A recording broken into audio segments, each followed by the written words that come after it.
qarindoshlar. Bugun 2024 yılı 10 ayının 5 günü şembe.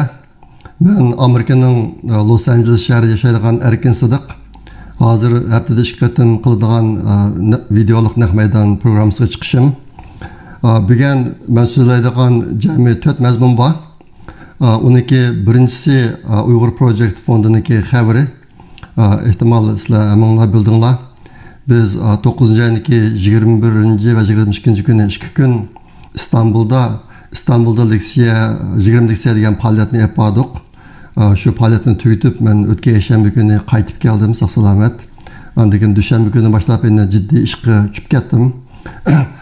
Shu sababdan bundan 2 haftadan burungi videoga chiqolmadim. Buni o'tganda deb qo'ygan ehtimol xabar topdinglar. Bugun men so'zlaydigan jami 4 cho'ng mazmun bor. Mao abaydan degandek Uyghur Project fondiniki xabari. Endi o'tgan yilgi faoliyatlar söhbət çağda bir qism o'xshashliklar bor, bir qism ilgirlash bor bu yilgi faoliyatda. İstanbulda 20 leksiya degan faoliyatda. O'tgan yil 2 kunlik faoliyatniki tushlik tamoqiga kelgan odamlarning soni 110 atrofida bo'lgan. Har kuni 110 dak odam tush tamoq yegan. Bu yil model shunday bo'ldi. 2 kun 110 dan kishi tush tamoqqa keldi. Demakchi faoliyatga har kuni kelgan odamlarning soni 110 atrofida. Bu jihatdagi ishlar o'tgan yil bilan o'xshash. Endi o'xshamaydigini tuvandagi 3 jihatlarda biroz ilgirlash bo'ldi. Bu yil tushdan burun 2 qatim, tushdan keyin 2 qatim savol javob qila oldik yarım soatdan. Har 2 kunda. O'tgan yil birinchi kuni qilib, ikkinchi kuni qilolmagan sababi vaqt yetishmay, aslida shunday planlagan bo'lsak-mi qilolmay qolgan. Bu yil savol javobni aytib ubda yapardik. Bu bir ilgirlash bo'ldi. Ondan keyin bu yil haqsiz kitobdan 5 ni taqatdik. Shu faoliyat jarayonida. Onun birincisi biz bu yil chiqargan Davr va biz degan kitob. Bu maqolalar to'plami. 32 yozuvchi 38 parça maqola yozmagan, amaliyotda maqolaning soni undan ko'proqdi. Bir qismini bağlash gruppasi tasdiqlamay qolib qolgan. Shunga bu kitobni chiqardik, buni haqsiz taqatdik. Ondan keyin o'tgan yil chiqargan kitobdan mo'yin ozroq eshib qolibdi ekan. Bu yil uni mo olib shu yerda haqsiz qo'yib qo'ydik. O'tgan yil olmagan qarindoshlar bu yil elib oldi deb o'ylayman. Bundan boshqa Kanada'daki singlimiz Gülşen Abdülkadir, uniki 3 tane kitabı bu yıl haqsiz taqtildi. Bu 3 kitapni yerim chiqimini Uyghur Project fondi ko'tardi, bostirish haqqini. Yerimini Gülşen singlimiz o'zi ko'tardi. Ashta qilib bu 3 kitapni bostirib, shu yig'i maydoniga olib, uni haqsiz taqatdik o'shada. Bundan boshqa bu yıl New York'taki dostumuz Doktor Mehmet Emin onunki bir kitabını nashr qildik Uyghur Project fondidan. Nashr qilib bunu şu yig'i maydonida haqsiz taqatdik. Shunda qilib bu yil haqsiz taqatgan yangi kitob 5. Ondan keyin Davr va bizniki o'tgan yilni qo'shganda 6 kitobni haqsiz taqatgan bo'ldik bu yil. Bundan boshqa Avustralya'daki Selime Kamal Adimiz apay'niki bir kitabını çıkargan yakında. Uyghur Çapayıp Kim degan kitap. Bu qatıqtaşlık kitap. Bu kitabniki chiqiminiki ko'pinchisini Uyghur Project fondidan chiqardik. Biz odatda kitobni qatıqtaşlık basmaymiz, faqat yumshoq tashliq qilardik. Shu kitobni qatıqtaşlık qilish uchun uniki qolgan chiqimini Salim apay o'zi ko'tardi. Ashta qilib bu kitobni bostirib olib, buni arzon bahada aşağıda setishga qo'yib qo'ydik. Bu kitobniki 250 tane bostirish uchun Uyghur Project fondi 40 ming liradan jiroq pul chiqardik biz. Salim apay o'zim pul chiqardi, u qancha chiqardi meni esimda qolmabdi. Ashta qilib bizniki chiqargan biz xarjlagan pul bir kitobga 160 liradan pul xarjladik endi. Ashta qilib bu kitobni 200 liradan sotilganga qo'yib qo'ygan yerda 2 kunda jami 30 dona sotilib, menga 6000 lira qaytib keldi. 6000 lira qaytib keldi, qolgani qolib qoldi. Aşta qilib bu kitapni bu yıl bir obdan bir as qo'shdi bizning faoliyatimizga. Anından keyin leksiya so'zlagan 20 nafar qarindishimizga men o'zimniki g'oliblarning xarakteri va savoqlari degan ma kitobni hadiya qildim. Bu burun nashr qilgan kitap nima Turkiyada bu kitobni Almanyada so'niladi azam bahada. Anından keyin Şvetsiyadan Muhtar Abdülkerim Canbaz inimiz Avrupa Uyghur ansambli chiqargan bir Uyg'urcha naqshi muzika VCD'sini shu leksiya so'zlab bergan 20 qarindishimizga birdan hadiya qildi. Ashta qilib bu faoliyatimiz bu yil mushtarata nayti ma'nik bo'ldi. Leksiyadan boshqa endi mana shunday faoliyatlar bo'ldi. Anından keyin bu ikinci alaylığı bu yılki faaliyetniki üçüncü alaylığı bu yıl şu İstanbul'da 20 leksiya faaliyetiga qo'shib yana 3 faaliyet aldı kendine yine 3 faaliyet elip verildi.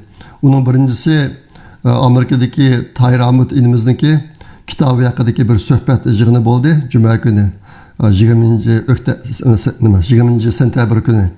Anından keyin Düşenbe günü 23. sentabr günü Salime Apay'niki Salime Apay'a şu kitap münasebeti bilen Tarım Edebiyat Mukafatını taqtish söhbet ötküzüş faaliyeti bo'ldi Düşenbe günü. Onundan keyin yana Ezaysa Elkün qarindishimizniki bir she'rlar to'plami Uyg'urchadan Türkçe'ye tercüme qilinib, nashr qilinibdi. O tercümeni İstanbul'daki sonumuz Amina Sadaf sonumuz tercüme qilibdi. Şu kitap münasebeti bilen yani bir faaliyet ötküzüldü. Meni ismini qilishcha Türkiye'deki edebiyat yazgıçılar birleşmesi bunu aşağı orunda ötkazdi bunu. Aşağı qilib ish qilib bu yilki bir cho'ng xo'shanlarlik bir ilgirlash bizningki faoliyatimizga qo'shib yana 3 faoliyat o'xshash vaqtda ötküzüldü. Aşağı bu boshqa İstanbul'da 20 leksiya faoliyatiga kelgan qarindoshlarniki bir qismi qolgan 3 faoliyatlarga qatnasha oldi. Ashning bilan shu bir haftadak vaqt ichidagi bizniki ijobiy siyosiy turmushimiz mo'l bo'ldi İstanbul'da. Bundan biz xo'shal mush ishlarni o'z chiqargan barliq qarindoshlarga bizga yordam qilgan qarindoshlarga chin ko'nglimizdan rahmat aytamiz. Endi shunday qilib bu yilki İstanbul'da 20 leksiya faoliyati oxirlashdi. Endi bundan keyin qanday qilamiz degan savol chiqadi tabiiy holda. Bizningki hozir Uyghur Project Fondiniki hozirgi qarori bu faoliyatni 2 yil qilmay 2026 yilini asliga keltirish, davomli qilish, 2 yilda bir qilish. Bunun sababi nima degan chog'da biz o'tgan yil va bu yil bu faoliyatni qilganda burun bunday bir so'rim bo'lmag'achqa burun maqola yozib yig'ilib qolgan maqolalar bu 2 yildagi faoliyatda Uyg'urlar bilan yuz ko'rishdi. Kitoblarga kirib kitoblar chiqarib qilib bo'ldik. Shunga boshqa biz chet eldagi qarindoshlarga yana bir maqola yozishga biroz vaqt beraylik deb o'yladik. Endi ikki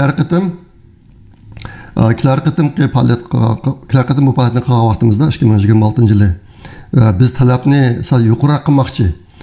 Maqolalarga qo'yilgan talab hamma maqolalar chuqur akademiyalik saviyada bo'lishi kerak. Undan keyin bizniki bir chiqargan cho'ng temamiz bor. U nima degan chog'da Uyg'urlar duch kelgan masala nima, qanday masalaga duch kelyapmiz, uning sababi nima, uni hal qilishning chora-tadbirlari nima. Mushu mazmunni cho'rdigan holda keyingi faoliyatda biz maqolalarning mazmunini mushu mazmunga moslashtirib qattiqroq kontrol qilamiz. Shunga qarindoshlar hozirdan boshlab maqolalarni davomli yozsanglar bo'ladi. Xudoyim bo'lsa biz yaqinda Uyg'ur Project Fondi va Uyg'ur Axborot Markazi birlikda bir videolik suhbat faoliyatini yapmoqchi. U suhbatniki videolarini Uyg'ur Axborot Markaziniki YouTube kanaliga qo'yamiz biz. Nahmaydonda taqdimiz. Shundan boshqa yangidan yozilgan maqolalarni ichidan tanlab biz oldin ola mushtaq suhbatga o'rlashtirishimiz mumkin. Futurliq maqol bitgan chog'da suhbatga o'rlashtirib uni video qilib chiqarishimiz hamda maqolani Şu Uyghur Project Fondu'nun ve başka birkaç mühim torbatlar var. Şu torbatlarga çıkarmakçı. Bu işlerini qilib 2026 yıldaki İstanbul'da 20 leksiya faaliyeti boğa vaxtida yeni biz onu leksiyaga ulaştırırız hem kitap qilib chiqaramiz. Şuna maqala izolaydigan Uyghur ziyoli qarindoshlar hergiz bo'shib qolmanglar, davomli tirishinglar, maqala yozinglar, sizlarniki maqalalarni xalq bilan yuz ko'rsatadigan bizniki munbarlarimiz bor. Buni biz davomli qilamiz. Meni sal kechiringlar degan bizim vaxtimiz saat 5'ten başlap Dünya Uyghur Qurultayı 8. navbatlik Dünya Uyghur Qurultayı vakillar yig'ini bo'ldi. Men saat 5'te 10'dan turib shu yig'inga qatnashdim. Ondan keyin azat tayyorlik qilib leksiyaga chiqdim hozir. Başta bu boshqa biroz charchoqliq. Yine saat 5'ten başlap yana bir yig'in bor. Men qatnashadigan bizning hayotimiz mana o'tadi endi demlash kunlari. Yan bir xabar Uyg'urlar haqida. Yakshanba kuni İstanbul'da bir mühim faaliyat bor. Bu faaliyat saat 10'dan tushdan burun saat 10'dan tushdan keyin saat 6gacha. Bu nima faaliyat desanglar? Bu faaliyat Nesli-Shah Kultur ve San'at Merkezi'de o'tkaziladi.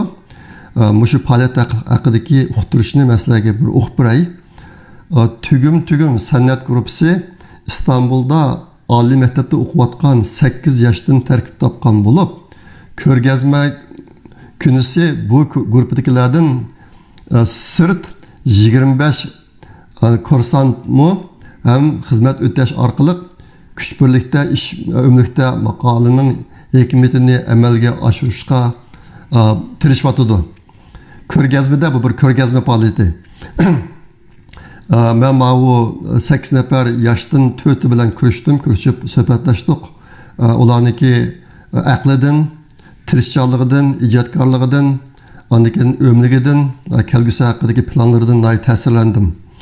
Ta'sirlanib, şu biz bu faoliyatni qo'llaylik deb qaytib keldim. Uyghur Project Fondu'ndaki qolgan direktorlar maslahatlashib, bularniki iqtisodiy chiqiminiki bir qismini Uyghur Project Fondu'dan çıkarıp işini qara qildik, ham pulniki yerimni o'yatib bo'ldik hozir. Shunga bu ishni sizlarga hozir deb o'tirishim sabab shu. Ko'rgazmada 30 atrofida o'quvchining 2 oylik kurs jarayonida sizgan, yozgan va yasagan adabiy ijodiyatlari ko'rgazma qilindi. Bu ijodiyatlar rasm, hikoya, she'r, o'rnak, tonur degandek san'at asarlari va oddiy Uyghur qo'l hunarvanchilik örneklerinden tashkil topadi. Bu eserler 2 xil turga ayrıladigan bo'lib, birinchi turdagilar kursantlarning birlikda hamkorlashib vujudga chiqargan eserler bo'lsa, ikkinchi turdagilar kursantlarning shaxsiy eserleri hisoblanadi. Yuqoriqilardan sirt kursantlarimiz 2 oylik 2 ay jarayonida adabiyot san'at darslariga qo'shimcha qilib, İstanbul'daki Gulzade Tag'li qatorliq o'qituvchilardan usul qatorliq darslarni olgan bo'lib, ko'rgazma kuni o'quvchilar bu 2 oylik 2 ay jarayonida o'rganganlarini naq maydonda ko'rsatdi. Duttar, usul, naqsha, she'r, deklamatsiya qilish va xor aytish qatorliq faoliyatlarni qilib o'tadi. Shunga bu bir nihoyatda mo'l mazmunli faoliyat ekan. Aşta bu aşka abetim degandek bunu teşkil eden Uyghur yaşlarından intayin ta'sirlandim ben. Bu kelgusideki bizim Uyghur yaşlarımız müştaq buluş gerek. Müştaq bo'lganda bizniki milletni saqlab qilish va qutqizib qilish va milliy erkinligimizni qo'lga keltirishdan umid bor. Men abetin deyishni unutib qolibman. Bu qatimki İstanbul safarimda meniki his qilgan bir qancha ta'sirotlarim bor. Uni abetin deyishni unutib qolibman. Birisi şu qanday qilib Uyghur yoshlarni tashkillab shu Uyg'urlikni saqlab qolish davosiga yuzlantirish. Bu intayin muhim. Ma yoshlarniki qilayotgani bir xil ulgulik faoliyat bo'libdi. Albatta dunyoniki boshqa joylardami tashkillanib ish olib berayotgan Uyg'ur yoshlar bor. Ular yolg'iz bo'lar emas endi. Ma qatim bu faoliyat munosabati bilan bilan tilga oldim. Yana shtaq bor, lekin buningdagi texnik kengaytib butun dunyoga kengaytirish kerak deb o'ylayman. Bu bir his qilganim meniki yana bir his qilganim men bu qatim Istanbulda turish jarayonida bir necha yosh o'quvchilar bilan uchrashdim. Ularning hammasi nihoyatda o'qishni yaxshi o'qigan, o'rta maktab, oliy maktabda o'qishni nihoyatda yaxshi o'qigan, andikin o'rlab o'qimoqchi bo'layotgan, lekin iqtisodiy cheklama tufaylidan hozir amalsiz qolgan. Bu masala intayin ig'ir ekan. Bunday masala yolg'iz yosh o'quvchilar emas, ig'lik tikilmoqchi bo'lgan Uyg'ur korxonachilar ichida mavjud ekan. Ashta bo'lg'achqa shu Uyg'ur o'quvchilarga yordam qiladigan, andikin Uyg'ur korxonachilarga yordam qiladigan bir organ nihoyatda zarur bo'lyapti chet elda. Aslida chet elda bir Uyg'ur ma'rif fondi degandek bir fondi vujudga kelsa, mushtaq yosh o'qigan, ammo iqtisodiy qiyinchilik tufaylidan o'rlab o'qishga amalsiz qolgan yoshlarga yordam beradigan bir narsa vujudga kelsa bo'ladi. Bu bir narsa kam hozir bizda. Undan boshqa Uyg'ur korxonachilarni bir yerga akilib, ularga kasbiy bilim, texnikalik masalalar jihatdan yordam qilish va iqtisodiy jihatdan o'zi duch kelgan masalaga nisbatan bir xil yechimlarni vujudga keltirish, mushtiyatim ish qilish kerakdi. Bu bir bo'shliq hozir. Uyg'ur korxonachilar ichida taraqqiy qilib ma'lum bir pallaga yetgandan keyin o'ziniki bilim qobiliyatlari yetishmay shu undan ustun baldaqqa chiqamayotgan nafal nayt ig'ir ekan hozir. Iqtisodiy qiyinchilik uchrayotganlar bor. Men undaqlar bilan ko'rishdim.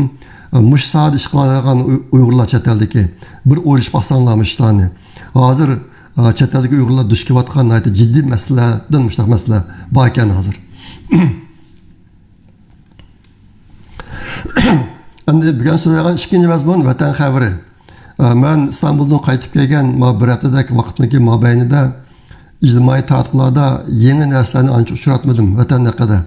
Hozir bu jihatga uchirib erishish intayin tasishib ketdi. Buni aytib eng kurvog'li bo'ladi hozir. Ashta boshqa men tunugun kechiringlar. Amerika Washington DC rayonida yashaydigan Zumrat Davud singlimizniki Facebook betiga berib qarab baqdim. Bu singlimiz yangi videolarni chiqardi davomli. Shunga hozir yaqinda vatanda nima ishlar bo'layotgandi shuni bir ko'rib baqay deb bir qarab baqdim. Ahvol bak echinishliq. Meniki diqqatini tortgan 4 masala bor. Uniki birisi Uyg'ur qizlarini xotin qilib olmoqchi bo'lgan Xitoy erlarini tunishtiradigan e'lonlar. Bu e'lon videoliq Uyg'ur tilida shu Xitoyniki rasmiy uniki Xitoy o'lkalarining nerede yashaydiganligi, maoshi qancha ekanligi, nima xizmat qiladiganligi, Uyg'ur qizlarining xotlanmoqchi ekanligi to'g'riliq videoliq e'lonlar. Mushtaq narsani ko'rdim. Ikkinchisi Uyg'ur qizlarining bozorda setilishi. Bu bozorda setilishi qanday desanglar, bir bozorda bir Uyg'ur qiz ko'zini ostini yeb olgan, oq dakidek oq to'r bilan yeb olgan matarapini ko'zi uchuq beshilimi yog'lig'i bor. Onun beshili yog'lig'i yo'q deyman. Ani qo'lda bir topdek bir narsa bor, uni shu Uyg'urlar to'y qilman deb kelgan bir top Xitoy erlariga otdi oqisiga mundaqcha. Atgandan keyin u topni bir Xitoy tutib oldi. Tutib olib shu Xitoy mush Uyg'ur qizini oldiganga tanlangan bo'ladi. Ahvol intayin ichinishliq. Uyg'ur millati hozir dafsanda qilinib mushu kunga chiqib qopti. Bu uch qashqara bo'tgan ish. Shunga videolarni sirq chiqadi degan gap. Men diqqat qilgan 3-chi mazmun Uyg'ur yoshlarniki, o'g'il qizlarniki AIDS kasaliga giriftor bo'lib qolishi.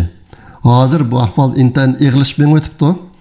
Buning ichida kishini cho'chitadigan bir ahvol, hech qanday qalamqon ishi yo'q, to'yma qilmagan, ashtaq o'zi durust yashayotgan yoshlarning ichidami tuyuqsizlam AIDS kasali bo'lib qolgan ahvollar vujudga kelib turibdi. Buning oqsida nima bor? Qandaq suiqasdlar bor, buni uqulmaydi. Bu bizim millatning beshiga kelgan yana bir cho'ng fojia bo'lib o'tibdi hozir. Andikin mening diqqatimni tortgan yana bir video, bir Uyg'ur ona bir kichikroq bir yerdan cho'ngroq bir yerga erini davolatga ketib 28 kun shu boshqa bir yerda turib qopti. Turib erini davolatib, andikin erini uyiga qaytarib akelsa, uyda qolib qolgan 3 o'g'li yo'q. Bu o'g'liniki cho'ngi 14 yosh, o'tiranchisi 12 yosh, kichigi 10 yoshkan. O'g'il bola, 3 o'g'il bola. Hech qasi yo'q, izdirgi yo'q uyda. Bu onaniki jig'izarini ko'rgil bo'ldi videoda. Mushtaq ahvollar bo'lib turibdi. Qisqasi vatandagi Uyg'urlarning kuni hozirmi intayin fojialik, hech qanday narsa o'zgargani yo'q. Aksicha buning shakli o'zgarib, bizga kelgan zulmning shakli o'zgarib, irqiy qirg'inchilikning shakli o'zgarib, hozirm davomlashyotdi. Hozir chet elda nurg'un kishilarniki nazarida yoki yashash usulida ham ish normallashgandek ko'rinyapti hozir. Amaliyat undaq emas. Bizning xalqimiz hozir shunday zulm ichida yashayapti, irqiy qirg'inchilikda yashayapti. Buni hech qanday vaqtida aslidan chiqarmasligimiz kerak. Har qanday bir vijdon egasining Uyg'ur uchun da'vo qilmay yashay olishi mumkin emas hozirgi kunda. Meniki bu qatim olgan bu vatanda haqidagi narsalarni ko'rgandan keyin olgan ta'siratim shu.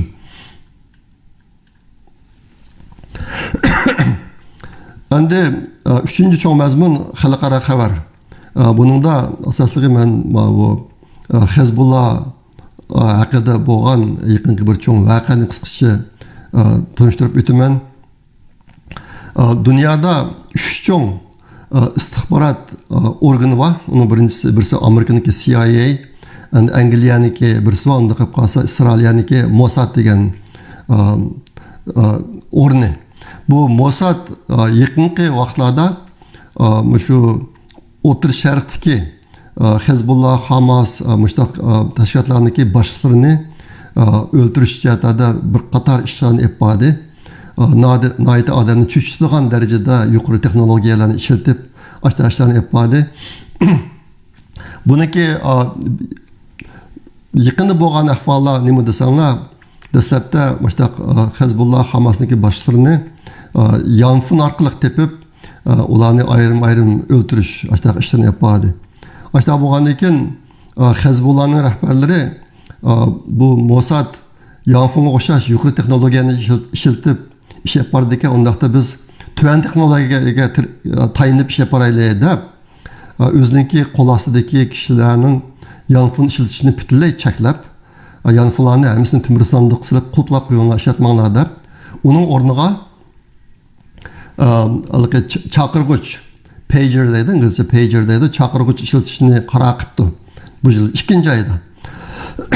Qaror qilib buni o'ziniki qo'l ostidagilarga debdi buni, shu o'zining qarorini yetkazibdi. Buniki Hezbollah'niki birinchi qo'l boshlig'i Nasralloh ekan, Nasralloh degan kishi. Bu yerda nima uchun telefon qaragan chaqda bu chaqirg'ich biroz bexatar bo'ldi desanglar, telefon ikki yo'nalishda xabarlashadigan narsa. Siz boshqalarga signal o'tasiz, boshqalar sizga signal o'talaydi. Chaqirg'ich bo'lsa, faqat boshqalardan sizga signal keladi, siz boshqalarga signal mandira olmaysiz. Ashta bu boshqa bu Hezbollah'niki boshlig'i chaqirg'ich ishlataylik deb ashuni qaror qilgan ekan. Ashta buni qilgandan keyin bu ishdan Isroiliya Mossad xabar topgandan keyin ular buni bir cho'ng fursat deb bilibdi. Hamda bu Nasralloh chaqirg'ich sistemasini ishlashdan sal burun Isroiliya Vengriyada bir yolg'on xalqaro shirkatni burun quribdi. Ko'rinishda bu shirkat chaqirg'ich ishlab chiqaradi ekan. Xalqaro bozorga chaqirg'ich ishlab chiqaradi ekan, pagerlarni ishlab chiqaradi ekan. Ashta bir qiyofat kiryapti bular. Amaliyotda bu shirkat hech qanday mahsulot ishlab chiqarmaydigan bo'lib, chaqirg'uchlarni Tayvanning bir shirkati ishlab chiqardi ekan. Bu Isroiliya Tayvandagi bir shirkatga pul berib, shu chaqirg'uchni ishlab chiqarib, uni o'ziniki qilib sotdi ekan, bozor soldi ekan endi. Shu jarayonda shu Hezbollah'niki odamlari ishlatadigan chaqirg'uchning ichiga portlatqich qachlabdi bular. Tayvandagi shirkat orqali. Endi bu yerda bir muhim masala bor. Isroiliya qanday qilib bu chaqirg'uchni Hezbollah'niki odamlarning qo'liga yetkazdi degan bir masala bor. Bu yerda Hezbollah'ning odamlari degan vaqtida butunlay yuqori darajadagi rahbarlari uniki. Bu yerdagi gaplar rahbarlar ustida bo'lingan gap. Qanday yetkazdi deganda bu yerda shu Isroiliyaning shirkatiniki shu molni sotadigan odami Hezbollah'niki mal ağaçlarını tepip, ulağa bunu intayın tüfen bağda setip biripti. Mesela baza bağısıniki 20%'dek bağısı setip biripti. İşte ahvalda bu Hezbollah'ın adamları anca bu neymiş bu bizge azan sattı deyip oylamagan oxşaydı. Bunu setip aptı. Bu yerde yan bir mesele var. Muşu İsrailyaniki yalgan şirketiniki başlığı İsrailiyadaki Mossad organıniki ademi, xadimi. Buniki muşu salayetini yüşürüş için İsrailiya yeni işki şirket kuruptu yalgandan. Yalganı kurup oturukta uyumuna yürüp kişiler fakat fark etemeydigan. Zaten bu şirketin neyim şirket ekanligini bilinmeydigan bir aletga ekilip bu çakırgıçını Tayvan'da yasap, onun içine bomba kaçılap, bunu Hezbollah'niki yukarı derecelik rehberlerinin kolu yetkizipti. Yetkizip ehtimal havranlarda var. Yakında bir günüsü şu Hezbollah'niki yukarı derecelik rehberleri işiltvatkan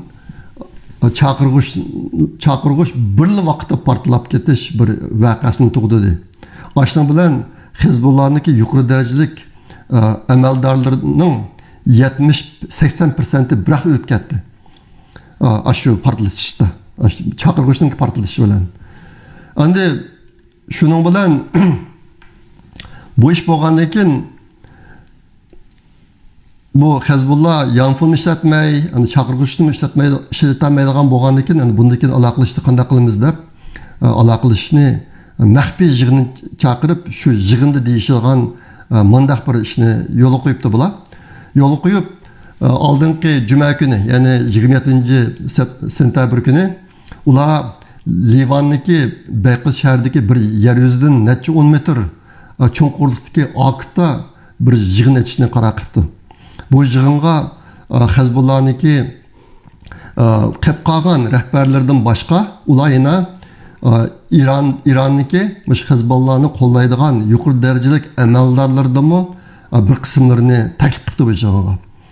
Lekin shu yig'in echilishdan 2 soatlik vaqtdan burun Mossad İsrailyaniki istixborot organi shu yig'in haqidagi uchurni yana egallamabdi bular.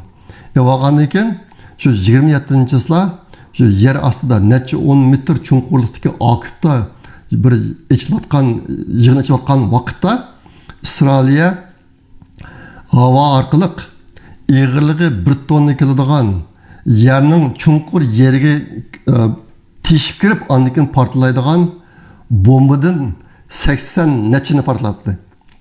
27-yilda o'tgan juma kuni 80 nechini portlatdi.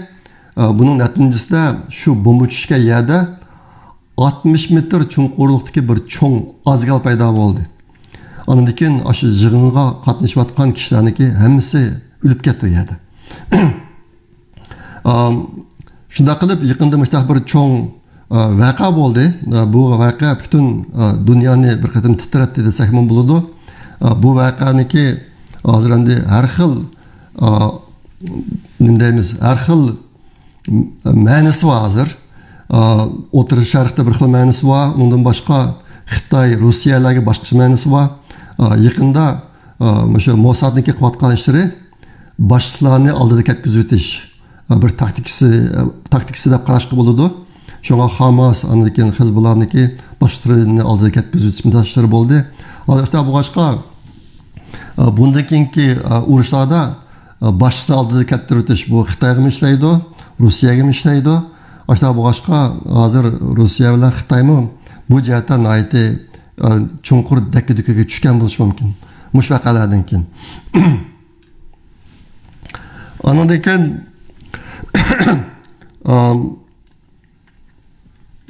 4-chi xabar, 5 mazmun bor ekan. 4-chi mazmun men so'zlaydigan Amerikaniki xabari, Amerikaniki cho'ngroq xabari o'tganki seshanba kuni 1-oktyabr kuni Amerikada muavin prezidentlikni talashayotgan ikki kishiniki bir munozirasi bo'ldi. Cumhuriyatchilarniki kandidati J.D. Vance bilan demokratlarniki kandidati Tim Walz. Mush ikkisiniki bir munozirasi bo'ldi. bu muavin prezidentlik münazara faqat bir qitimla elib borildi. Shu bir qitimga elib borildi. Bu qitimki münazirga CBS axborot shirkati riyosatchilik qildi. Ashta qilib bu nima tugagandan keyin, münazir tugagandan keyin analizlarniki ko'pinchisi bu münazirda Cumhuriyetçi Vance Ufti degan ko'z qarashni o'tirib qo'ydi. Endi bundaq münazirlar haqida agar 10 odamdan savol sorsa 10 xil javob beradi. Bu ijtimoiy fanning bir alohidligi. Ijtimoiy fanda ideyani, fikrini birlikka keltirish intayin tez. O'xshash narsaga o'xshamagan kishilarniki o'xshamagan ko'z qarashi o'tirib chiqadi. Tabiiy fan unday emas. Tabiiy fanda bir-birini qo'shsa ikki bo'ladi. Uningda andaq-mandaq münazir qilib bo'lmaydi. Ijtimoiy fanda qililgan narsa boshqa har xil fikirlar o'tirib chiqilgan gap. Endi bu yerda bir narsa askartib qo'ygan bir narsa Amerikaniki burunqi saylovlarga qarab qolgan bo'lsak, muavin prezidentlik kandidatlarining munozirasiniki natijasining qanday bo'lishi bu prezidentlik sayloviga ancha cho'ng ta'sir ko'rsatmaydi. Biroz ta'sir ko'rsatadi, lekin hal qiluvchi ta'sir ko'rsatmaydi. Shunga bu boshqa bir voqea ashadab tushunsangiz bo'ladi. Ba'zi analizchilar bu qitimki munoziraga numar qo'ydi, numar qo'yib Cumhuriyetçi Vance'ga 95 numar, Demokratçı Walz'ga 80 numar. Andikin bu qitimki munozirni boshqarib bergan CBS media shirkatiga 30 numar qo'ydi. Natijasi mashaq bo'ldi deb numar qo'ydi. Endi Amerikaniki prezidentlik sayloviga naq bir oy qoldi degandan boshlab naq bir oy qoldi. Yana bir oydan keyin bilamiz kimniki utib chiqqanligini, kimniki utganligini. Yaqinda Amerikada bu shu saylovdan boshqa bo'layotgan cho'ngroq ish endi saylov haqidagi bo'layotgan ishlar nihoyatda ko'ngilsiz. Men ko'ryapman, endi sizlarga deb qo'ygandek bir mazmun chiqqandan keyin deb o'zimniki bilim uchunmi. Lekin nihoyat echinishlik, odamni xush qiladigan ahvollar yo'q. Yaqinda bo'lgan bir o'zgarish Amerikaniki kongresi qaror qilib, bundan keyin Trump saylov yig'inlarini ochgan vaqtida Trumpni qo'llaydiganga, xuddi Baydenni qo'llaydiganga o'xshash maxfiy soqchilarni chiqarishni qaror qildi bular. Bu jihatda qonunda o'zgarish bo'ldi Amerikaniki. Burun undaq emas ekandiq. Hozir Trump ikki qatim o'ldirilishga uchragandan keyin yaqinda bir yangi qonun chiqib, mushtabish yo'l qo'yilibdi. Undan boshqa Amerikada bo'layotgan cho'ngroq ish Amerikaniki bir qancha shtatlarda nihoyatda cho'ng quyun ofati bo'lib xiljiq odamni o'lib ketdi. Bir qismi yana vayron bo'lib ketdi. Amerikadagi yaqingi cho'ngroq xabarlar shu. Undan keyin bugungi 5-mazmun Xitoy haqida. Xitoy yaqinda iqtisodni tirildirish yo'lida bir qism yangi tadbirlarni oldi. Masalan, bu tadbirlarning ichida Xitoyniki Markaziy bankisi pulniki o'simini 0.12% tuvalitish uni qildi. Undan keyin bankiga qo'yilgan bankiniki bank zapasi qo'yilgan talab va uy qarz pullariniki o'simini 0.5% kamaytirish mushtaq narsalarni o'tirib qo'ydi. Yana boshqa ta'sirim bor bularning. Undan boshqa Xitoy hukumati yaqinda 1 trilliondan yuqoriroq Xitoy pulini Xitoyniki paychak bozoriga soldi. Asosligi paychak bahosi tushib ketgan shirkatlarga berib bu pulni shu shirkatlarga o'zing paychakini o'zi sotib olish ashuni yo'l qo'ydi. Ashning turtkisi bilan Xitoyniki paychak bozoridagi paychaklarning bahosi yaqinki 2 haftadak vaqt ichida 20% dak o'sdi meniki bilishimcha. Bu butun dunyoniki paychak bozorlariga biroz ta'sir ko'rsatdi.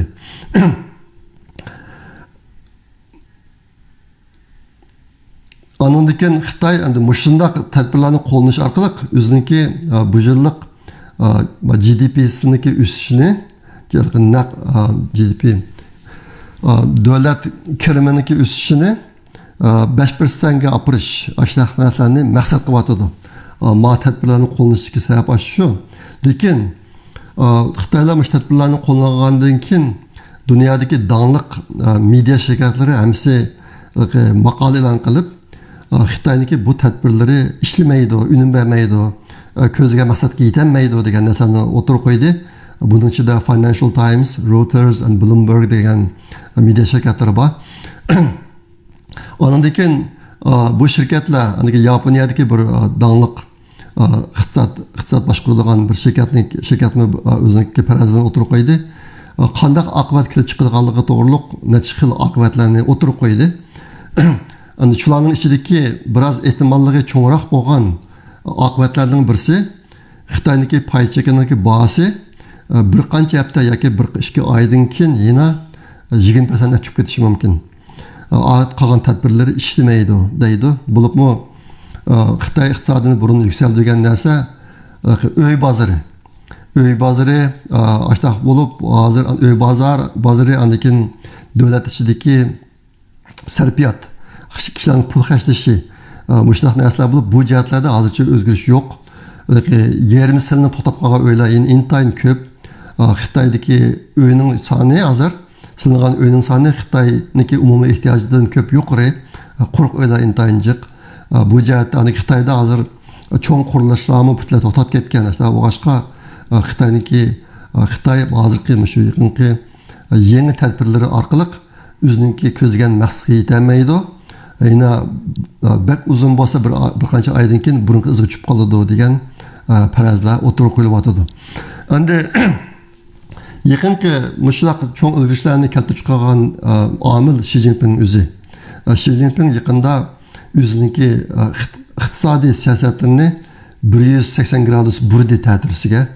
Bu xuddi o'tganda Xitoy virusi vaqtida karantin qilish ishini 180 gradus burab, bir kun ichida butun Xitoy o'lkalarini echayotganga o'xshash ish bu.